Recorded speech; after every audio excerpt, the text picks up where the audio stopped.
Chapter 4. Ask an Embla, the first people. They stood barefoot on new earth. Their feet touched soil that had never known a step. Their breath stirred air that had never been moved. Their eyes opened, and the sky looked back. Ask and Embla. They did not know their names yet. They had no memory, no language, no fear, only presence. Ask, strong and steady, born from the straighter piece of driftwood. Embla, graceful and alert, shaped from the twisted limb, a branch that had weathered storm and salt. They felt wind for the first time. It curled around their bodies like a curious spirit. They heard the distant calling of birds, though no one had yet named them. They saw the ocean rise and fall, a vast, breathing body with no beginning and no end.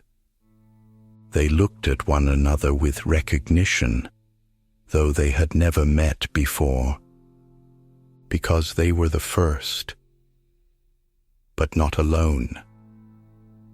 Within them stirred the gifts of the gods. From Odin, they held spirit, a sacred flame, invisible but enduring. From Vili, they carried thought and will, the power to wonder, to feel, to choose. From Ve, they bore voice and vision, the ability to speak, to listen, to see the world and shape it in return. They were not perfect, but they were alive, and that alone was the beginning of everything. The gods watched them, not from above, but from beside. They walked with them as shadows in the trees, as wind between leaves, as dreams in sleep. They gave Ask and Embla a home, a world between the realms, Midgard. Not too high, not too low, balanced on the great world tree that stretched through all existence.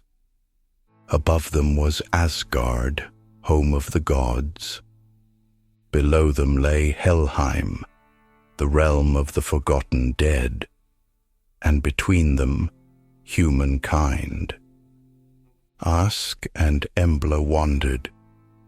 They touched bark, felt stone, drank from rivers that remembered nothing.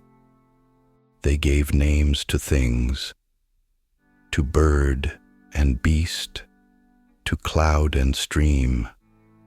They learned time not from clocks, but from shadows moving on the ground, from the hunger that returned with the setting sun, from the silence that thickened when stars appeared.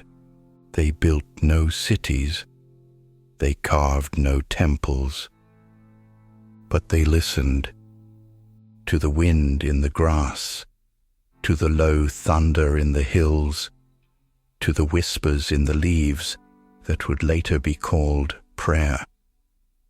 And though they were mortal and small and fragile, they were not afraid, because the world had made space for them. And in that space, they began the first story. One not written on stone, nor shouted by gods, but carried in blood and spoken in firelight for all the ages to come.